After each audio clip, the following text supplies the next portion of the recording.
Good evening, one and all. So in the first unit, security and attacks, we are going to see the second topic, malware and social engineering attacks. So under this topic, in this today's class, we are going to deal about malware.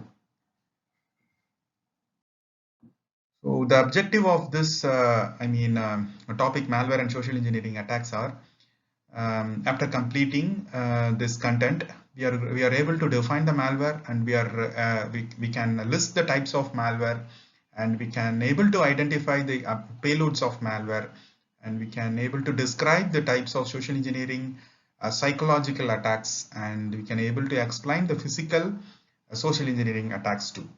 So these are all the objectives after completing this content, that is the second topic. So getting into the topic of today's class, malware, attacks using malware, right? Malware is nothing but it is a combination of two words, right? Malicious software. The first three letter of the word malicious, M-A-L, and the last four letters of the word software, W-A-R-E, combinedly we can call it as a malware. So malware is nothing but a software that enters a computer, right? That enters into a computer, a computer system without the user's knowledge or consent, right? The owner's knowledge or consent. So without user knowledge, the malware is getting into the user's system, and it will do some, damaging or malicious activities without any user consent. So this refers to a wide variety of damaging or annoying software. We can call it as an annoying software, right? So it is nothing but a code, right? It is nothing but a code. So malware is nothing but a code which has been, created by a human being, right? So who is having a knowledge of computer skill, right? To write a code and to write a script and all, right? So malware is nothing but a script or a malicious code, right? So we can call it as a malicious software. So it is a software that enters into a computer system, right, without user knowledge, so or consent. So it refers to a wide variety of damaging or annoying software. So mutating malware, right? So what is mean by mutating malware? So we have seen what is mean by malware. Malware is nothing but malicious software. It is a script or code that will damage the system or do some malicious activity in our system. So what is mean by mutating malware? Attackers can mask the presence of their malware by having it mutate or change, right? So a attacker or a hacker, initially they will create a malware to do some malicious activity in some other systems or in the victim systems. So and then they enhance that particular code to mutate, right? So to change or to change the structure of their of the malware that they have created to mask the presence of their malware. So that is the ultimate objective of a particular attacker who is being creating this malicious code and all. Right? There are three types of mutating malware. So you all understand, right? So what is mean by mutating malware? What is the need of mutating the malware? Right? So to hide or to mask the presence of their malware, they will enhance the particular security code of that malicious software, right? To change or to conceal itself, right? So that the victim couldn't identify that particular malicious code is not a malware, is a malware, right? So there are three types of mutating malware actually present. The first one is oligomorphic malware. The second one is a polymorphic malware, and the final one is a metamorphic malware.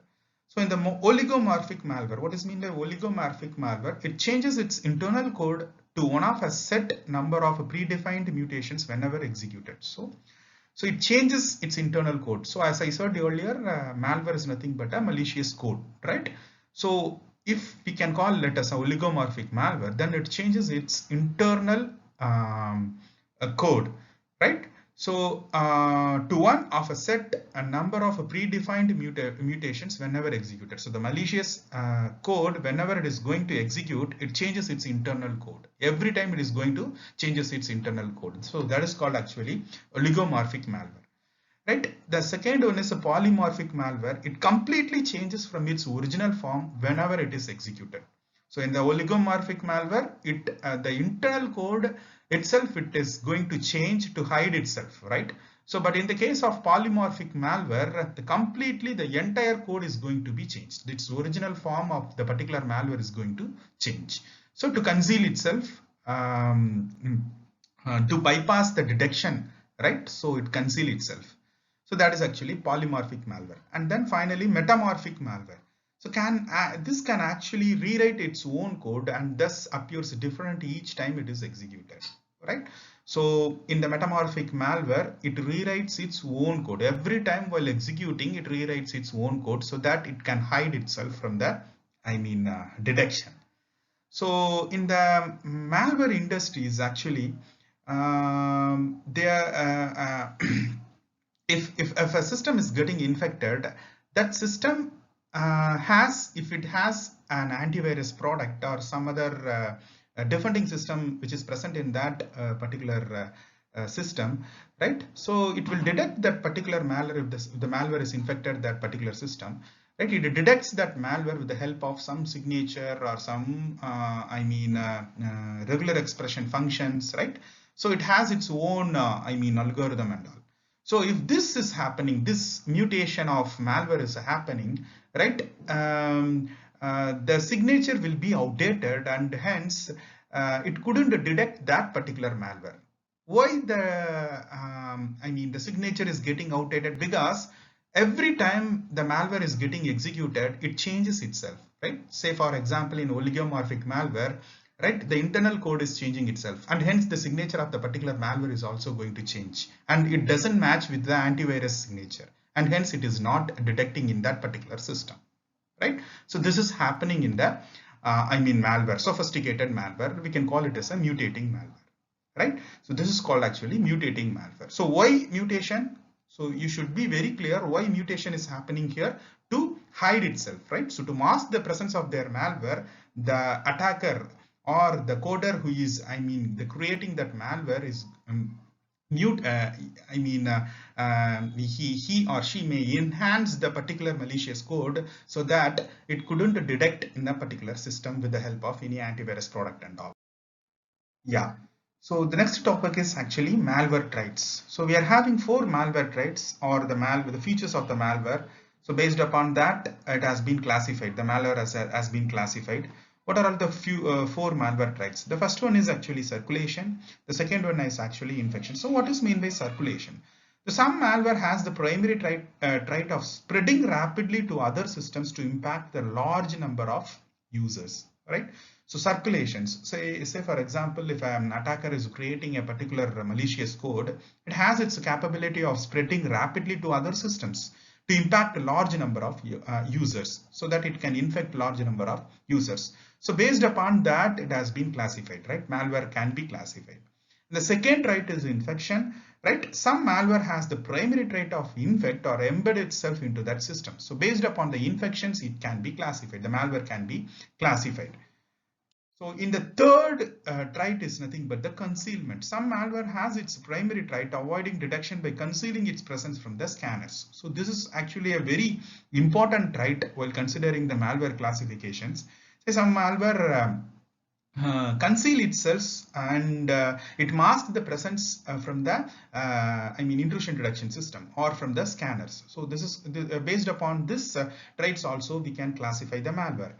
And then finally, the fourth trait is payload capabilities. So when payload capabilities are primary focus of the malware, the focus is on what nefarious actions the malware performs. So payload is nothing but the dropping content of a particular malware. So say for example, a malware is being executed in your system. If it drops some other file, say for example, a.exe is a malware in your system, and while executing that a.exe in your system, right? So whether say for example a.exe, right? A.exe is the malware which is going to be executed in your system, right? While executing this a.exe, it will drop another file called b.exe. This will do some other malicious activities in your system. So this b.exe is nothing but your payload, right? So the capability based upon the payload capabilities also we can classify the malware and all, right? So what are all the four malware traits here, right? So I mean infection, circulations, concealment, and payload capabilities, right? So based upon these four traits, we are going to classify the malware, right? So what are all the traits here? Four traits here. The first one is actually circulation, right? So capable of circulating to some other systems, right? So infection based upon the infection, right? Concealment, how it has been hiding itself, right? And then finally payload capabilities, right? What payloads it is going to be dropped in the particular system. So these are all the four malware traits. And let us enter into the classification. Virus types.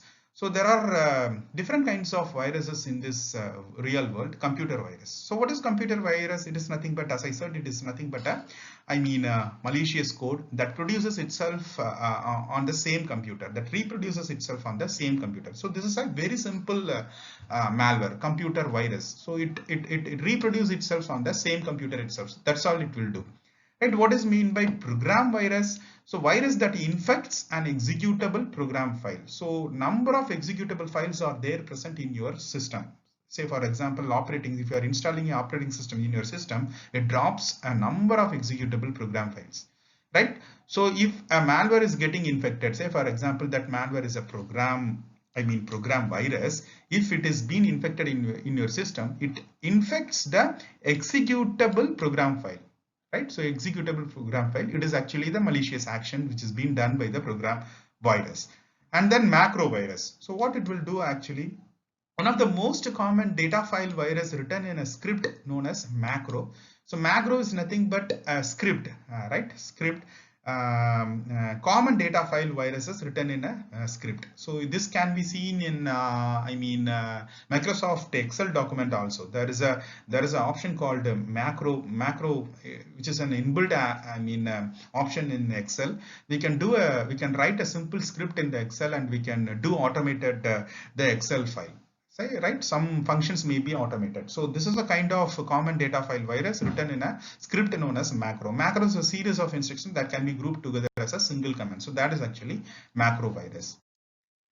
So next one is armored virus. So what does mean by armored virus here? Different virus infection methods are there, right? So one common type of infection method is actually appender infection. Right, so based upon the infection method, we can call it as an appender infections. How it is been appending, right? How the malware code is been appending. So virus append itself to end of a file, right? So say there is a legitimate file, right? So say for example, there is a legitimate file. It has the instruction 1, 2, 3, 4, and 5.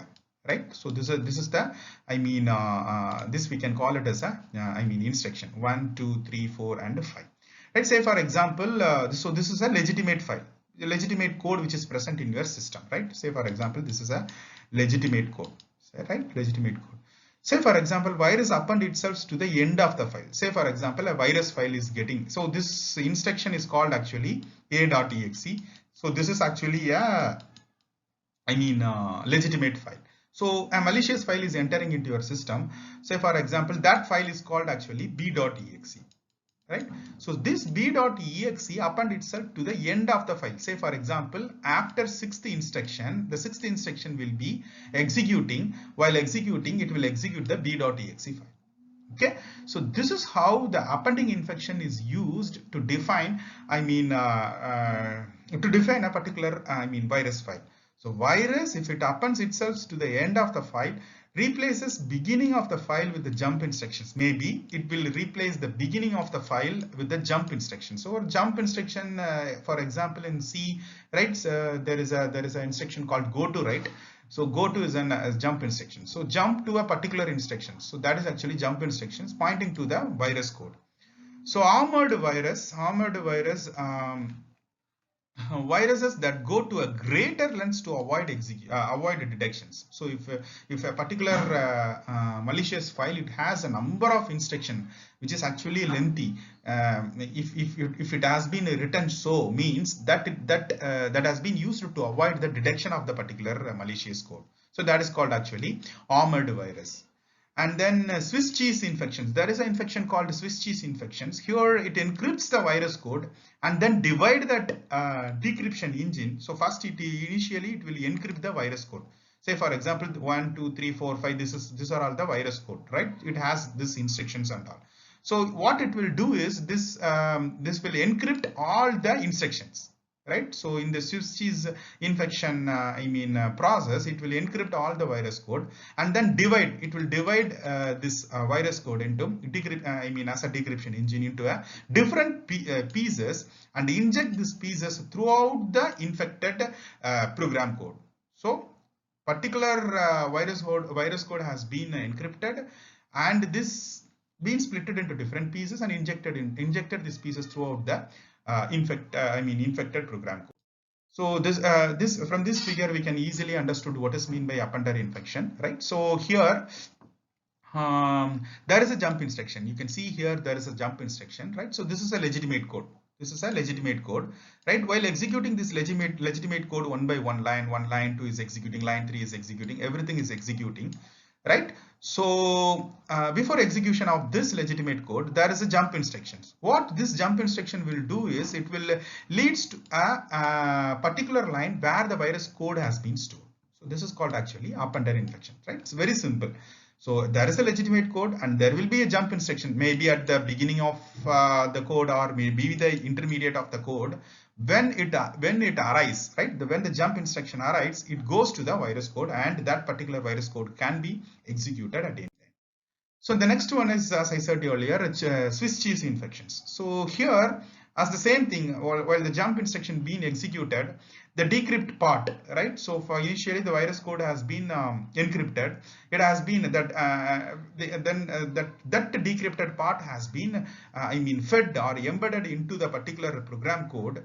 It has been splitted and it has been embedded at the different stages of a particular program code, right? So this is the part 1, split 1, split 2, split 3, split 4 and split 5, right? So everything has been executed. So it has its own instruction to jump to the particular part.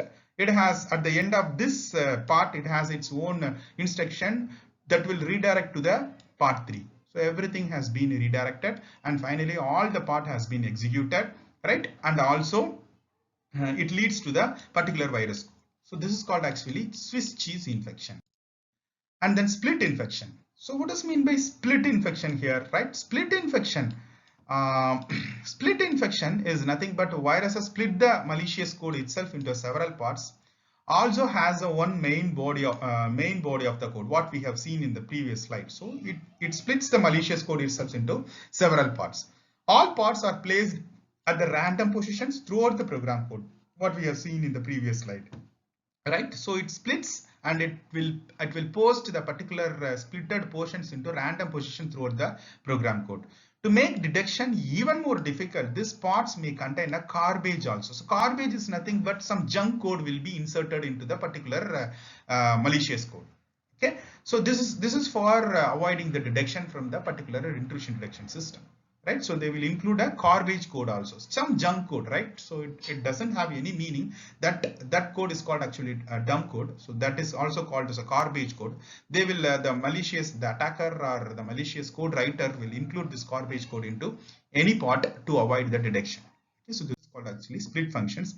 So this will clearly explain you what is mean by split infection.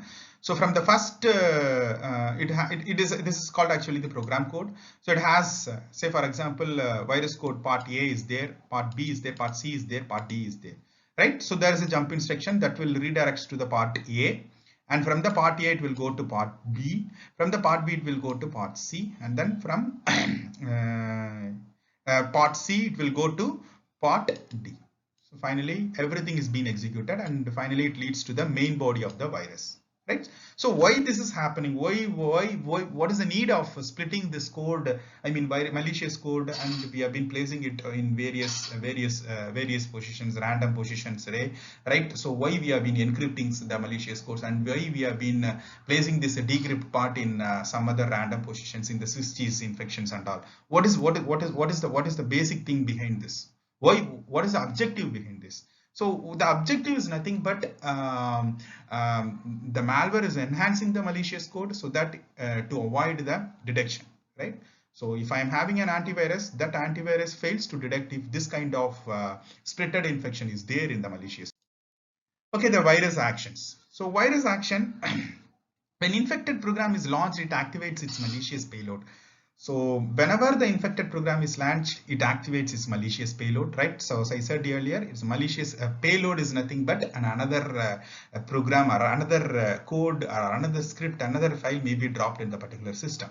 So virus may display annoying message, but also but usually much more harmful, right? So usually much more harmful, not only annoying message, it will do some malicious activities.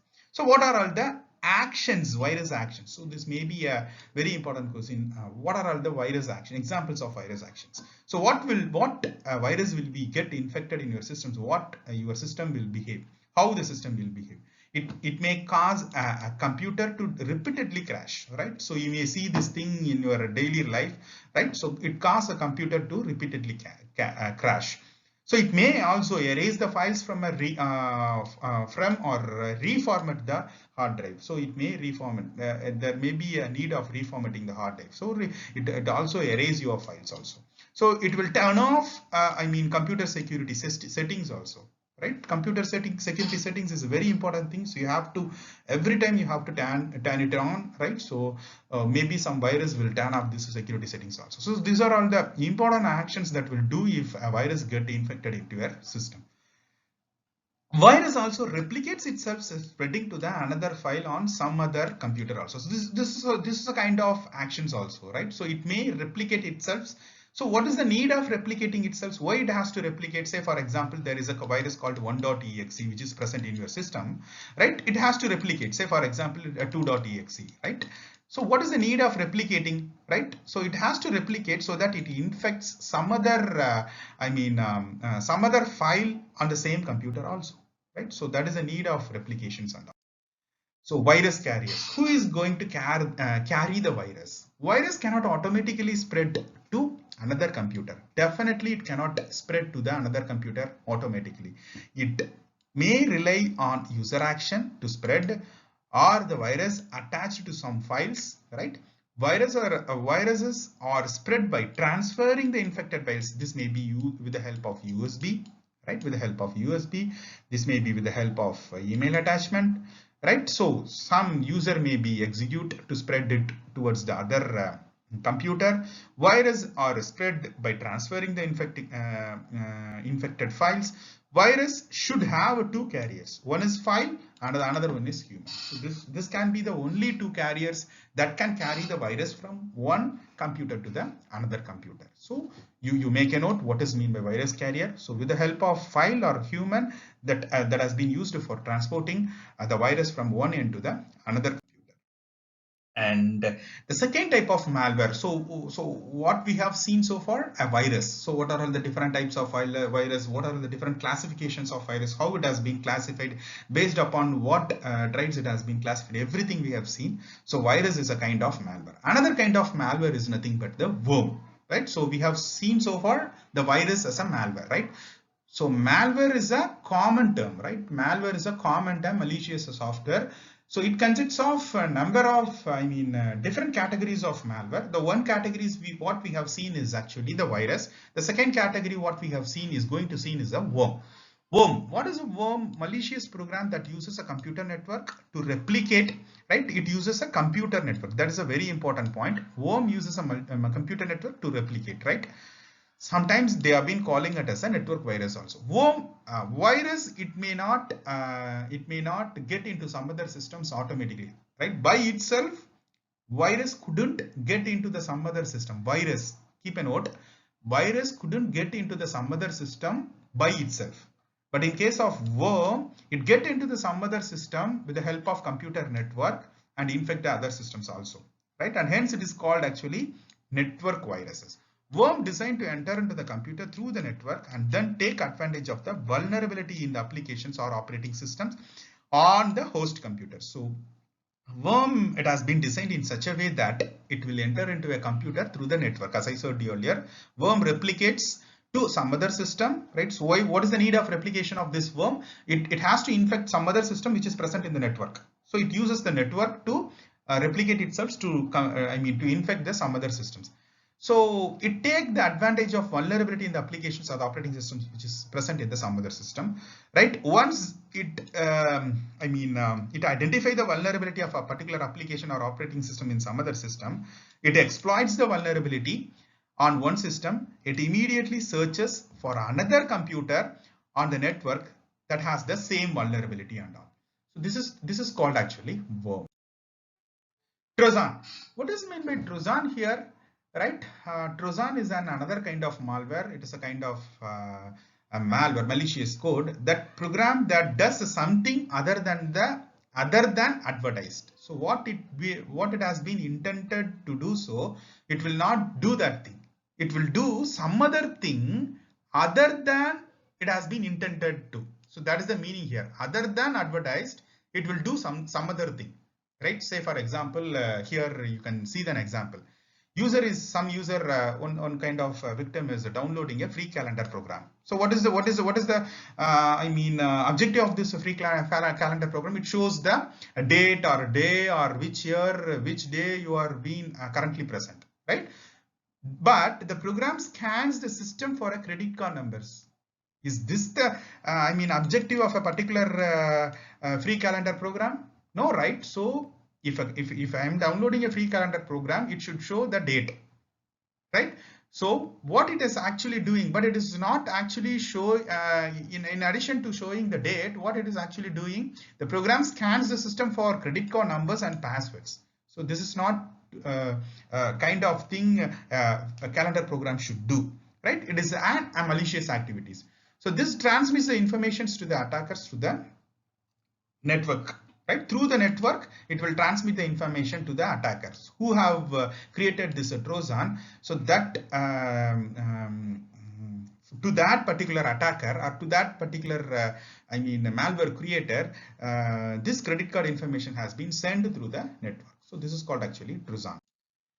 So these are all the difference between the viruses, worms, and the Trojans. So they are all called as malware, right? They are all called as the malware. So this is the very basic categories of malware. Very basic categories of malware. We have seen what is called viruses. We have seen what is called worm, what is called Trojan. Let us have a difference. Let us, see the difference of this, categories of malware: virus, worms, and Trojan. So virus, what it will do? It inserts the malicious code, right? So it inserts the malicious code into a program or a data file, right? Maybe a data file, maybe a document, maybe a PDF file, maybe a exe file, DLL file. So program file is nothing but exe DLL file or sys file, right? Data file is nothing but a document file, PDF file, a notepad file. So it inserts the malicious code into the program or data file. So that is actually virus. What it will do? It exploits the vulnerability in an applications or operating system. So that it will do, right? So what the Trojan will do masquerades as a performing a benign action, but also does some malicious action. Masquerades, it impersonates. It will act as a performing a benign action, right? Benign means legitimate action, but also it does something malicious actions too. So how does this virus worm will spread? How it spread to other computers? User transfers the infected files to other devices with the help of USB and all. User is actually transferring the infected files to other devices. How the worm will spread? Uses a network to travel from one computer to the another. So how the worm will spread, or it will replicate to some other system with the help of the network, right? How the Trojan will spread? User transfers the Trojan file to the other computers. So with the help of user only, Trojan is going to spread here. Does it infect a file? Yes, it will infect a file. Here virus will infect a file in a particular system.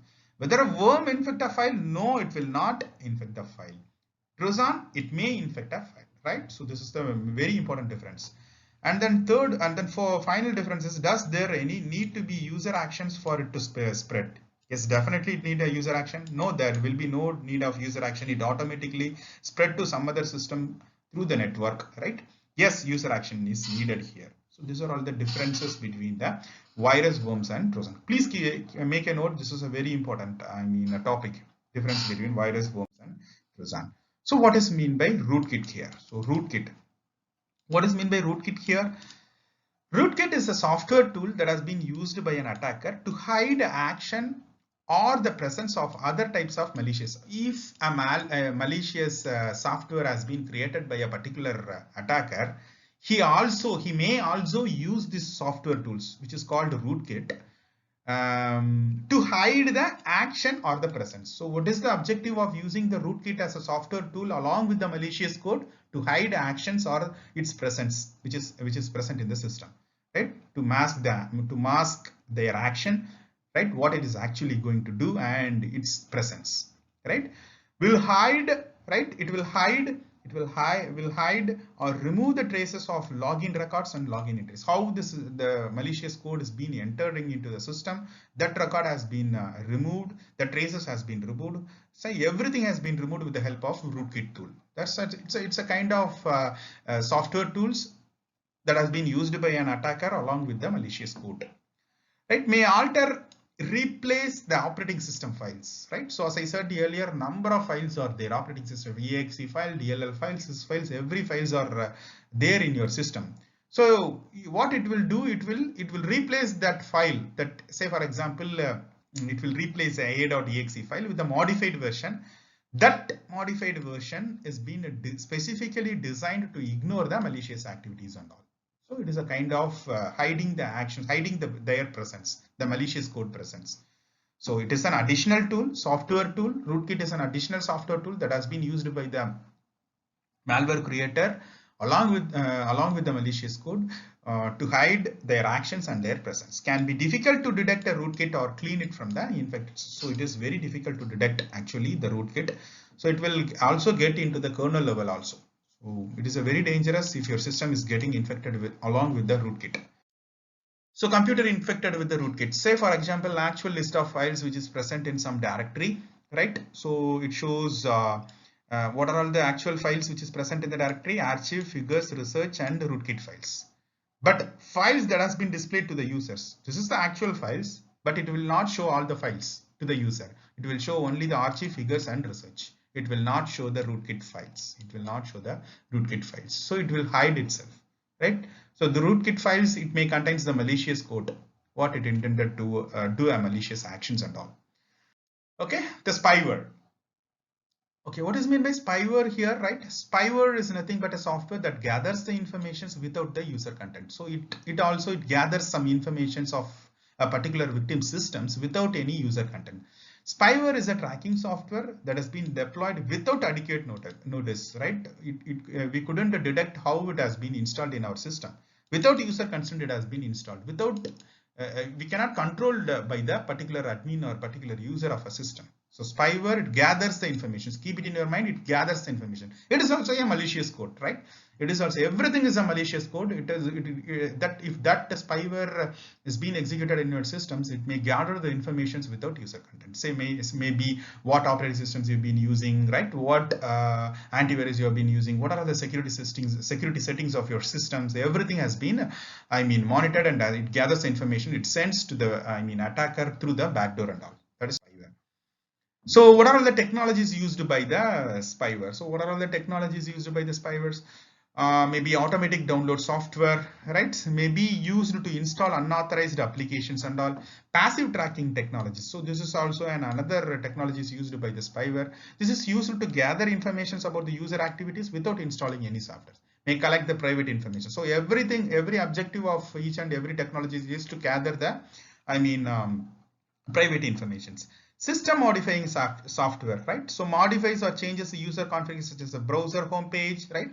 So you may experience, right? So every time while you are opening your browser, so the homepage will be changing every time, right? So it's a kind of spyware that has been installed in your system. So changes the configuration to the settings that user did not approve. So without your user consent, every time when the web browser is opening, the homepage has been changed, which means that a spyware has been installed in your system. So, and then tracking software used to monitor user behavior, gather the information about the user, sometimes including a personal identifiable and other sensitive informations also. May collect the personal informations that can be shared widely or stolen, resulting in a fraud and identity theft. So everything, the impact, the objective of the spyware is to gather some information, personal information, right? Sensitive information from the victim system. So keylogger. what is meant by keylogger here, right? So keylogger, it is a program that captures the user's keystrokes, right? So if you are about to open a mail and you are going to send a mail to your friend, what you will do, you will do some keystrokes in your keypad, right? Maybe in a laptop, right? Maybe in a laptop or a systems, you are going to type something, right? So that keystrokes, what you are actually typing, which has been captured by a program which has been written by the malware creator. So the program that captures the user's keystrokes is called actually keylogger. Informations that keystrokes that has been captured, that information is later retrieved by the attacker. So this has been sent to the attacker, just been retrieved by the attacker. So attacker searches the useful information. Say for example, if you have been opening a web browser and getting login into your Gmail account, what you will do, you will first type your username and then you will type the password, right? And then you open an email and compose, and then you type body of the email and you have been sending. So what actually the malware creator wants is your username and password. So they will search the useful informations, maybe a credit card number details while you have been typing while do purchasing in Amazon.com and all, right? So attacker searches the user information. Can either a small hardware device, keylogger may be a hardware device, maybe a software program also. So keyloggers can go beyond the capture keystrokes, may also screen captures. It will do a screen captures, turn on the computer's web camera also, to record the images of the users, right? So unauthorizedly, it will open the webcam and it will record the images also. So that is a kind of keylogger. It is a very dangerous thing. Most of the hackers have been using this keylogger for getting into the systems, some other systems, victim systems, to get their personal informations and all, right? So keylogger. So this is a kind of hardware keylogger. So this portion is called actually keylogger, hardware keylogger. Right, so say for example, so this USB is been connecting your keyboard, right? Connecting your keyboard. If you are typing everything, so it has been logged here, and some person who have been working as an insider within the institution or within the industries and all may plug this hardware keylogger, right, unknowingly. I mean. Without your consent and all, they have been plugging this USB, right, hardware keylogger, right? So you have been typing something, right? So been typing, so for a particular day you've been typing everything, right? So after the end of the day, that particular attacker entering into your lab and removing this hardware keylogger and getting everything, every keystrokes in this particular device, right? So this is called actually hardware. And what is meant by adware here? Program that delivers advertising content in a manner unexpected and unwanted by the user. So I don't want this ad and all. If I am saying, it will not allow, right? So adware is nothing but it delivers the advertising content in a manner unexpected and unwanted by the users. What are the downsides of adware? May display objectionable content, maybe a porn content and all, right? Some porn figures and all, right? So frequent pop-up ads cause lost productivity, right? So every time while being working here with the help of the web browser, every time pop-up will come, it will cause a loss of productivity. Pop-up ad slows down the computer. Definitely it will slow down the computer, causes some crashes also, right? Unwanted ads can be a nuisance. Yeah, definitely it will be a nuisance. Typically, displays advertising banners and pop-up ads can also perform a tracking of online activities, what you are actually doing, right? So what website, online purchasing website you have been entering into, what are all the things you have been purchasing, everything it will do, and tracking of online activities and all, adware. Right, ransomware. So ransomware, yeah, very famous ransomware. I mean, today's is actually Maze, M-A-Z-E ransomware. You can Google it, right? WannaCry is a ransomware, right? So WannaCry is a ransomware. I have dissected on ransomware and I have published in an international conference. I will share with you, right? I will share with this video, right? You can go through that particular IEEE conference paper where I have dissected a WannaCry ransomware. What are all the malicious activities that has been done? Did by the malicious and file.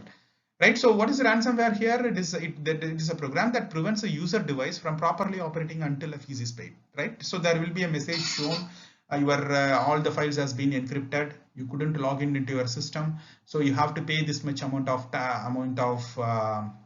amount so that I can give you a decryption key.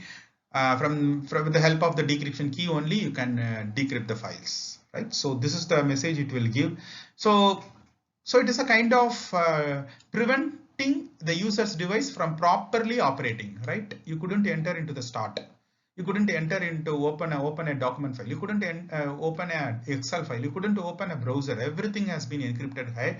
So what encryption will do, with the help of decryption key, with the help of the key, you couldn't decrypt that file, right?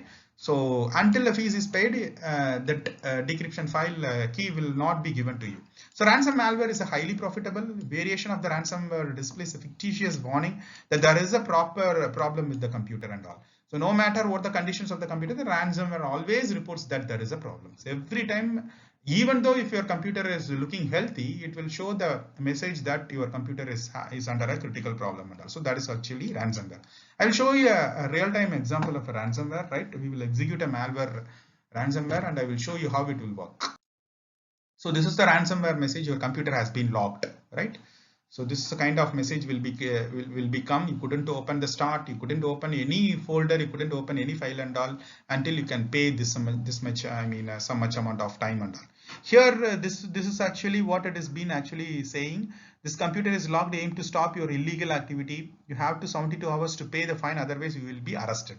So it's a kind of arresting ransomware file, right? So it will pop up a message that you will be going to arrest until this much amount of fine. So because you have your IP address was used to visit the websites containing a pornography, child pornography, zoophilia and child abuse. So this may be a true or may not be a true kind of trustable message and all, right? So that is actually a ransomware message. And then another ransomware message. So it is a kind of rogue program. We can call it as a rogue antivirus program. This is not an antivirus. Win7 Internet Security is not an antivirus program. So it is a fake antivirus. We can call it as a fake antivirus. So it shows this much amount of viruses are present in your systems. You have to scan. For scanning, you have to pay this much amount of time. So this is a kind of ransomware message. Another kind of ransomware message. And then logic bomb. So what is meant by logic bomb here? Computer code that lies on dormant, right? It will keep sleeping until triggered, right? Once the trigger has been there, it will explode and it will execute the code and do the malicious activity. So difficult to detect before it is triggered, right? It is very difficult to, because it is being hidden by self and it will sleep in somewhere else in your system. So logical bombs are often embedded in a very large, computer programs. So the trusted employees can easily insert a few lines of computer code into a long program without anyone detecting. So insider is here, right? Insider. So as I said earlier, insider is a very big problem in any industries and institutions. So trusted employee can easily insert a few lines of computers code, malicious code into a long program without anyone detecting. So famous logical bomb events happening here. This one, last one. A logical bomb at a health service firms was said to go off on the employee's birthday. The employee was angered. Why? What is the reason of attack? The employee who has embedded the code, the logical bomb code, he might be laid off, right? He may be laid off, although he was not. The employee was sentenced to 30 months in a federal, what results in a federal prison, and paid $81,200 in the restitution to the company, as a restitution to the company, right? Here some another examples are there for the logical bomb. You read by yourself, right? So it is a kind of code that will sleep, that will hide by itself, right? So it will sleep until the trigger will come. Say for example, for a particular date, say for example August 15th, it has to be explode, right? So it is a kind of trigger. There is a need of a trigger for executing this kind of code and all. So it is a purpose. There might be a purpose of triggering that particular code and all. So backdoor is a software code that circumvent normal security to give the program access, right? So it will give program access to some other person's attackers which is present in some other remote area. So this is the common practice of the developers. So I mean developers means the attackers are the hackers.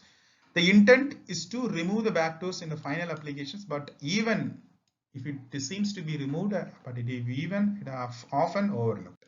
So this is a kind of backdoor. And zombies and botnets are very important kind of malware. It will zombies is nothing but an infected robot, right? Infected robot means infected computer, right? So that is called actually zombie. What is meant by botnet here? Botnet is nothing but collection of zombie. So multiple zombie, right? Collection of zombie computers gathered into a logical computer network. So it forms a network with this within this zombies, multiple zombies. So what is meant by bot header? Attackers who controls the botnet. It is also on another system, right? It is also on another system which controls the botnet, right? Which controls the group of logical computers, number of zombies which is present in that logical network. And then what is meant by command and control? C and C or C2 instruction from the bot header, right? Who is controlling the botnet? CNC is nothing but the instruction from the bot header regarding which computer to attack and how. So with the help of bot header and the botnet, they can attack some X person, right? X person is somewhere else, right? So somewhere in Tirunelveli and all. These zombies will be present in somewhere Australia, somewhere America, right? Somewhere in Arabic countries and all. But it has been logically grouped into a network with the help of bot header, right? It gives the instruction to the zombies, right, to infect this particular person, X person, which is located in actually Tirunelveli. Okay, so this is a kind of advanced sophisticated attack. I mean sophisticated malware, zombies and botnets. So these are all the uses of botnet. Spamming, we can spam. I mean we can send a spam mail with the help of botnets, right? So automated botnets is nothing but automated computers that will do some malicious actions. Spreading malware, right? Manipulating online polls, right? It will do some online polls, right? And hence CAPTCHA will be came into picture, right?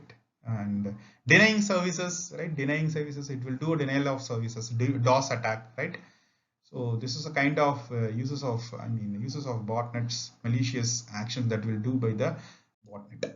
So summary, so far we have studied, right, definition of the malware, types of the malware, right? So types of the malware, the main category is nothing but the virus, and then worm, and then Trojan. So what, and we also identify what are the payloads of malware, right? So we have studied number of things, right? So what is mean by logical bombs, what is mean by, right, ransomware, everything we have studied. So this is all the content which has been covered in the malware, right? So in the next class we will see the social engineering attacks. Thank you one and all.